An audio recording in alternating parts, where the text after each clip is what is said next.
ಎಲ್ರಿಗೂ ನಮಸ್ತೆ ಆತ್ಮೀಯರೇ.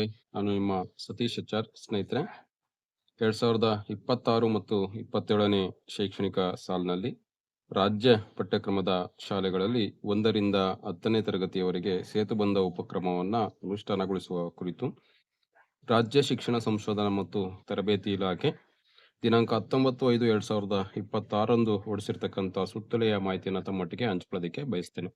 ಯಾರೆಲ್ಲ ಇದೇ ಮೊದಲ ಬಾರಿಗೆ ಸೃಷ್ಟಿ ಸಿಂಚನ ಯೂಟ್ಯೂಬ್ ಚಾನಲ್ ಅನ್ನ ವೀಕ್ಷಣೆಯನ್ನ ಮಾಡ್ತಿದ್ದೀರಾ, ಸಬ್ಸ್ಕ್ರೈಬ್ ಆಗಿ ಇದೇ ರೀತಿಯ ಸಾಕಷ್ಟು ವಿಡಿಯೋಗಳನ್ನ ವೀಕ್ಷಿಸಿ ಅಂತೇಳಿ ತಮ್ಮಲ್ಲಿ ಕೇಳ್ಕೊಳ್ತಾ, ಸೇತುಬಂಧ ಉಪಕ್ರಮದ ಅನುಷ್ಠಾನದ ಕಾರ್ಯತಂತ್ರಗಳನ್ನ ನಾವು ಈ ಅವಧಿಯಲ್ಲಿ ನೋಡ್ತಾ ಹೋಗೋಣ. ಈ ಕಾರ್ಯತಂತ್ರಗಳಲ್ಲಿ 2026 ಮತ್ತು 27ನೇ ಶೈಕ್ಷಣಿಕ ಸಾಲಿಗೆ ಕನ್ನಡ ಮತ್ತು ಉರ್ದು ಮಾಧ್ಯಮದ ನಲಿಕಲಿಯ 1ನೇ ತರಗತಿಗೆ ವಿದ್ಯಾಪ್ರವೇಶ ಹಾಗೂ 2 ಮತ್ತು 3ನೇ ತರಗತಿಗಳಿಗೆ ಸೇತುಬಂಧ ಚಟುವಟಿಕೆಗಳ ಅನುಷ್ಠಾನಕ್ಕಾಗಿ ಸಂಬಂಧಿಸಿದಂತೆ ಸಮಗ್ರ ಶಿಕ್ಷಣ ಕರ್ನಾಟಕದ ವತಿಯಿಂದ ಹೊರಡಿಸಿರುವ ಸುತ್ತೋಲೆಯನ್ನು ಅನುಸರಿಸುವುದು.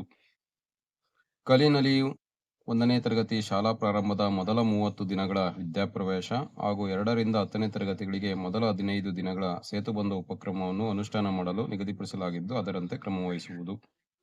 ಅಂದ್ರೆ 1ನೇ ತರಗತಿ ವಿದ್ಯಾರ್ಥಿಗಳಿಗೆ ಮೊದಲ 30 ದಿನಗಳ ಕಾಲ ವಿದ್ಯಾಪ್ರವೇಶ ಚಟುವಟಿಕೆಯನ್ನ ನೀಡಲಾಗಿದೆ. 2ರಿಂದ 10ನೇ ತರಗತಿ ವಿದ್ಯಾರ್ಥಿಗಳಿಗೆ ಮೊದಲ 15 ದಿನಗಳ ಕಾಲ ಸೇತುಬಂಧ ಉಪಕ್ರಮವನ್ನ ಅನುಷ್ಠಾನವನ್ನ ಮಾಡೋದಿಕ್ಕೆ ತಿಳಿಸಲಾಗಿದೆ ಅಂತಕ್ಕಂಥದ್ದು. ಜೂನ್ 1ರಿಂದ ಜೂನ್ 15ರವರೆಗೆ ಸೇತುಬಂಧ ಚಟುವಟಿಕೆಯನ್ನ ನಿರ್ವಹಣೆಯನ್ನ ಮಾಡಬೇಕು. ಜೂನ್ 1ರಿಂದ ಜೂನ್ 30ರವರೆಗೆ ವಿದ್ಯಾಪ್ರವೇಶ ಚಟುವಟಿಕೆಯನ್ನ ನಿರ್ವಹಣೆಯನ್ನ ಮಾಡಬೇಕಾಗುತ್ತೆ ಅಂತಕ್ಕಂಥದ್ದು. ನಂತರ ದ್ವಿಭಾಷಾ ಪಠ್ಯಕ್ರಮ ಅನುಸರಿಸುತ್ತಿರುವ ಶಾಲೆಗಳಿಗೆ 1ರಿಂದ 5ನೇ ತರಗತಿಗಳಿಗೆ 30 ದಿನಗಳ ಟ್ರಾನ್ಸಿಷನ್ ಪೀರಿಯಡ್ ಸಂಬಂಧಿತ ಚಟುವಟಿಕೆಗಳನ್ನ ಈ ಕಚೇರಿಯಿಂದ ಹೊರಡಿಸಿರುವ ಸುತ್ತೋಲೆಯಂತೆ ಕ್ರಮವಹಿಸುವುದು. ಬೈಲಿಂಗ್ವಲ್ ಸ್ಕೂಲ್ಸ್ ಏನಿದೆ, ಸೊ ಅಲ್ಲಿಗೆ ಸಂಬಂಧಪಟ್ಟಂತೆ 1ರಿಂದ 5ನೇ ತರಗತಿ ವಿದ್ಯಾರ್ಥಿಗಳಿಗೆ 30 ಡೇಸ್ ಟ್ರಾನ್ಸಿಷನ್ ಪೀರಿಯಡ್ ಅಂತಕ್ಕಂಥ ಚಟುವಟಿಕೆ ಏನಿದೆ ಅದನ್ನ ಮಾಡಬೇಕಾಗುತ್ತೆ. ಉಳಿದಂತೆ 4ರಿಂದ 10ನೇ ತರಗತಿವರೆಗೆ 15 ದಿನಗಳ ಸೇತುಬಂಧ ಉಪಕ್ರಮವನ್ನ ಆಯೋಜಿಸುವುದು. ಉಳಿದಂತೆ 4ರಿಂದ 10ನೇ ತರಗತಿ ವಿದ್ಯಾರ್ಥಿಗಳಿಗೆ 15 ದಿನ ಸೇತುಬಂಧ ಚಟುವಟಿಕೆಯನ್ನ ನಿರ್ವಹಣೆಯನ್ನ ಮಾಡಬೇಕಾಗುತ್ತೆ. ನೈದಾನಿಕ ಅವಲೋಕನ ಪರೀಕ್ಷೆಯು 2 ಸ್ವರೂಪದ ಪ್ರಶ್ನೆಗಳನ್ನು ಹೊಂದಿರಬೇಕು. 40% FLN, 60% ಇಂದಿನ ತರಗತಿ ಅನುಗುಣವಾಗಿ ಗಳಿಸಬೇಕಾದ ಅಪೇಕ್ಷಿತ ಕಲಿಕಾ ಫಲಗಳನ್ನು ಆಧರಿಸಿ ಪ್ರಶ್ನೆಗಳು. ಏನು ಸೇತುಬಂಧ ಚಟುವಟಿಕೆಗೆ ಸಂಬಂಧಪಟ್ಟಂತೆ ನಾವು ಪ್ರಶ್ನೆ ಪತ್ರಿಕೆಯನ್ನು ಸಿದ್ಧಪಡಿಸ್ತೀವಿ, ನೈದಾನಿಕ ಪ್ರಶ್ನೆ ಪತ್ರಿಕೆ. ಸೊ ಆ ಒಂದು ಡಯಾಗ್ನೋಸ್ಟಿಕ್ ಟೆಸ್ಟ್ ಅಂತೇಳಿ ನಾವು ಏನ್ ಕರಿತೀವಿ, ಇದಕ್ಕೆ ಸಂಬಂಧಪಟ್ಟಂತೆ 40% ಪ್ರಶ್ನೆಗಳನ್ನ FLNಗೆ ಸಂಬಂಧಪಟ್ಟಂತೆ ನಾವು ಕೇಳಬೇಕಾಗುತ್ತೆ.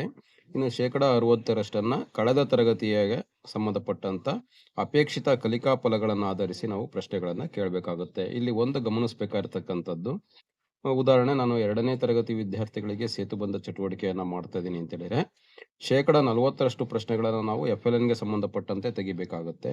ಇನ್ನ 60% ಪ್ರಶ್ನೆಗಳನ್ನ ನಾವು ಏನು 1ನೇ ತರಗತಿಯ ಅಪೇಕ್ಷಿತ ಕಲಿಕಾ ಫಲ ಇರುತ್ತೆ ಅದನ್ನ ಆಧರಿಸಿ ನಾವು ಪ್ರಶ್ನೆ ಪತ್ರಿಕೆಯನ್ನ ಸಿದ್ಧಪಡಿಸಬೇಕಾಗುತ್ತೆ FLNಗೆ ಸಂಬಂಧಪಟ್ಟಂತೆ.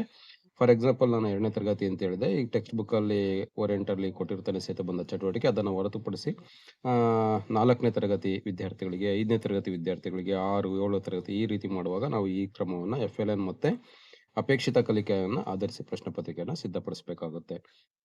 ಇನ್ನು 4ರಿಂದ 10ನೇ ತರಗತಿಗಳಿಗೆ FLN ಮತ್ತು ಅಪೇಕ್ಷಿತ ಕಲಿಕಾ ಫಲಗಳ ಪಟ್ಟಿಯನ್ನು ಇದರೊಂದಿಗೆ ಲಗತ್ತಿಸಿದೆ. ಅನುಬಂಧ 1ರಲ್ಲಿ ಅಪೇಕ್ಷಿತ ಕಲಿಕಾ ಪಟ್ಟಿಗಳು ಮತ್ತೆ ಏನು ಗಣಿತಕ್ಕೆ ಸಂಬಂಧಪಟ್ಟಂತ FLNಗೆ ಸಂಬಂಧಪಟ್ಟಂತ ಒಂದು ಕಲಿಕಾ ಪಟ್ಟಿಯನ್ನ ಇದ್ರ ಜೊತೆಗೆ ನೀಡಲಾಗಿದೆ. ಲಗತ್ತಿಸಿರುವ ಅನುಬಂಧದಲ್ಲಿ FLNಗೆ ಸಂಬಂಧಿಸಿದ ಕಲಿಕಾ ಫಲಗಳು ಹಾಗೂ ತರಗತಿವಾರು ಅಪೇಕ್ಷಿತ ಕಲಿಕಾ ಫಲಗಳನ್ನು ನೀಡಲಾಗಿದ್ದು, ಶಿಕ್ಷಕರು ತಮ್ಮ ತರಗತಿಯ ಪರಿಸರಕ್ಕೆ ಅನುಗುಣವಾಗಿ ಸೇತುಬಂಧ ಉಪಕ್ರಮವನ್ನು ಆಯೋಜಿಸುವುದು. ಪೂರ್ವ ಪರೀಕ್ಷೆ, ಪರಿಹಾರ ಬೋಧನೆ, ಸಾಫಲ್ಯ ಪರೀಕ್ಷೆಯನ್ನ ಮಾಡ್ತಕ್ಕಂಥದ್ದು. ಪೂರ್ವ ಪರೀಕ್ಷೆ ಹಾಗೂ ಸಾಫಲ್ಯ ಪರೀಕ್ಷೆಗಳನ್ನು ನಡೆಸಲು FLNಗೆ 4 ಪ್ರಶ್ನೆಗಳು ಮತ್ತು ತರಗತಿ ಮತ್ತು ವಿಷಯವಾರು ಅಪೇಕ್ಷಿತ ಕಲಿಕಾ ಫಲಗಳಿಗೆ 6 ಪ್ರಶ್ನೆಗಳು, ಒಟ್ಟು 10 ಪ್ರಶ್ನೆಗಳ ಪ್ರಶ್ನೆ ಪತ್ರಿಕೆಯನ್ನ ಸಿದ್ಧಪಡಿಸುವವು. 10 ಮಾರ್ಕ್ಸ್ಗೆ ಅಥವಾ 10 ವರ್ಷಗಳನ್ನ ಹೊಂದಿರತಕ್ಕಂಥ ಪ್ರಶ್ನೆ ಪತ್ರಿಕೆಯನ್ನ ಸಿದ್ಧಪಡಿಸಬೇಕಾಗುತ್ತೆ. ಕಲಿಕಾ ಫಲಗಳ ಗಳಿಕೆಯನ್ನು ದೃಢೀಕರಿಸಲು ಹೆಚ್ಚಿನ ಪ್ರಶ್ನೆಗಳ ಅವಶ್ಯಕತೆ ಇದ್ದಲ್ಲಿ ಪ್ರಶ್ನೆಗಳನ್ನ ಮೌಖಿಕವಾಗಿ ಹೇಳ್ತಕ್ಕಂಥದ್ದು. ಪೂರ್ವ ಪರೀಕ್ಷೆಯ ಉತ್ತರಗಳನ್ನು ಮೌಲ್ಯಮಾಪನ ಮಾಡುವಾಗ ಪ್ರಶ್ನಾವಾರು ಮೌಲ್ಯಮಾಪನ ಮಾಡುವುದು. ಪೂರ್ಣ ಪ್ರಮಾಣದಲ್ಲಿ ಉತ್ತರಿಸಿದಲ್ಲಿ A ಎಂದು, ಅಪೂರ್ಣ ಭಾಗಶಃ ಉತ್ತರಿಸಿದಲ್ಲಿ B ಎಂದು ಶಾಲಾ ಶೈಕ್ಷಣಿಕ ಯೋಜನೆ SAPನಲ್ಲಿ ನಮೂದನ್ನ ಗುರುತು ಮಾಡ್ತಕ್ಕಂಥದ್ದು. 2026 ಮತ್ತು 27ನೇ ಸಾಲಿಗೆ ಸಂಬಂಧಪಟ್ಟಂತ ಶಾಲಾ ಶೈಕ್ಷಣಿಕ ಯೋಜನೆಯ ನಮೂನೆಗಳನ್ನು ಪರಿಷ್ಕರಿಸಲಾಗಿದ್ದು ಅದರಂತೆ ಕ್ರಮವಹಿಸುವುದು ಪರಿಷ್ಕೃತ SAP ಅನ್ನ ಅನುಬಂಧಿಸಿದೆ.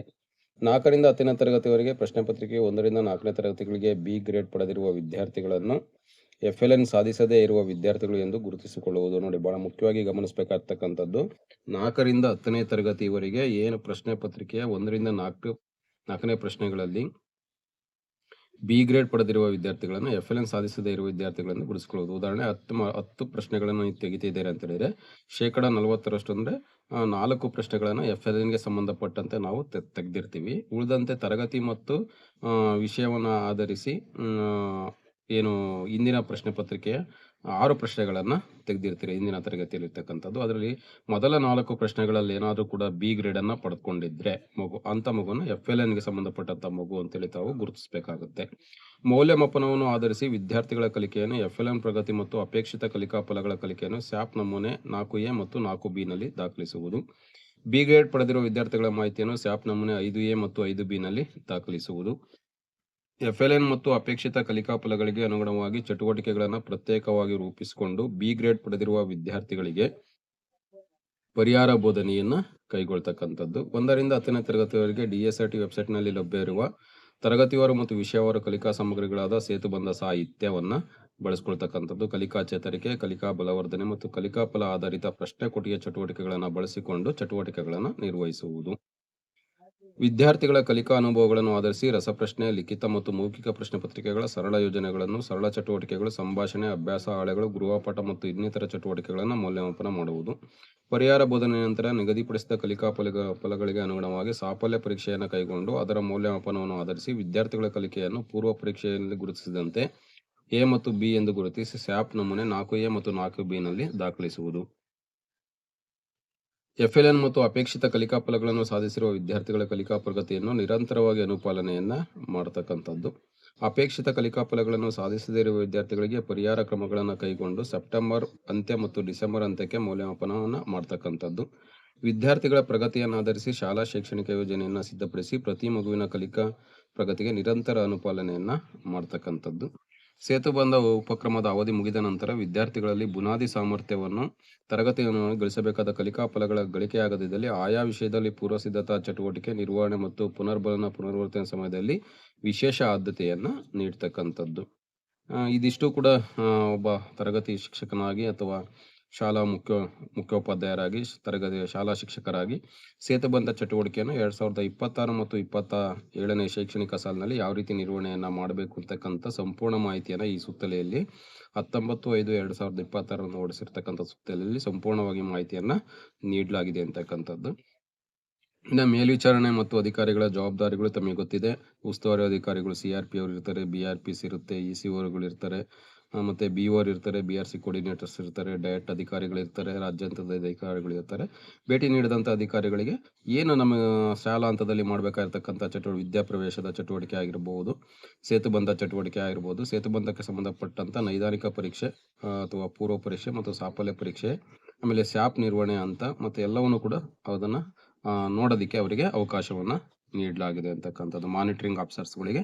ಸೊ ಇದಿಷ್ಟು ಕೂಡ ನಮ್ಮ ಒಂದು 2026 ಮತ್ತು 27ನೇ ಶೈಕ್ಷಣಿಕ ಸಾಲಿನಲ್ಲಿ ಯಾವ ರೀತಿ ನಾವು ಸೇತುಬಂಧ ಚಟುವಟಿಕೆಯನ್ನು ಮಾಡಬೇಕು ಅಂತಕ್ಕಂಥ ಮಾಹಿತಿಯನ್ನು ಇದರಲ್ಲಿ ನೀಡಲಾಗಿದೆ ಅಂತಕ್ಕಂಥದ್ದು. ಹೆಚ್ಚಿನ ಮಾಹಿತಿಗಾಗಿ ನಿರ್ದೇಶಕರು DSRT ಅವರು ಹೊರಡಿಸಿರ್ತಕ್ಕಂಥ ಸುತ್ತಲೆಯನ್ನು ತಾವು ತಮ್ಮ ಬಳಿಯಲ್ಲಿ ಇಟ್ಕೊಂಡಿದ್ರೆ ಅದನ್ನು ಅಧ್ಯಯನವನ್ನು ಮಾಡಿದರೆ ಹೆಚ್ಚಿನ ಮಾಹಿತಿ ಇದಕ್ಕೆ ಸಂಬಂಧಪಟ್ಟಂತೆ ಸಿಗ್ತಾ ಹೋಗುತ್ತೆ ಅಂತಕ್ಕಂಥ ಒಂದು ಮಾಹಿತಿಯನ್ನು ತಮ್ಮೊಟ್ಟಿಗೆ ಹಂಚ್ಕೊಳ್ತಾ, ಇದಾಗಿತ್ತು 2026 ಮತ್ತು 27ನೇ ಶೈಕ್ಷಣಿಕ ಸಾಲಿನಲ್ಲಿ ಯಾವ ರೀತಿ ನಾವು ಸೇತುಬಂಧ ಚಟುವಟಿಕೆಯನ್ನು ನಿರ್ವಹಣೆಯನ್ನು ಮಾಡಬೇಕು ಅಂತಕ್ಕಂಥ ಒಂದು ಮಾಹಿತಿ. ಯಾರೆಲ್ಲ ಇದೇ ಮೊದಲ ಬಾರಿಗೆ ಸೃಷ್ಟಿ ಸಿಂಚನ ಯೂಟ್ಯೂಬ್ ಚಾನಲನ್ನು ವೀಕ್ಷಣೆಯನ್ನು ಮಾಡ್ತಿದ್ದೀರಾ, ಸಬ್ಸ್ಕ್ರೈಬ್ ಆಗಿ ಇದೇ ರೀತಿಯ ಸಾಕಷ್ಟು ವಿಡಿಯೋಗಳನ್ನು ವೀಕ್ಷಿಸಿ. ಎಲ್ಲರಿಗೂ ಕೂಡ ನಮಸ್ತೆ, ಧನ್ಯವಾದಗಳು.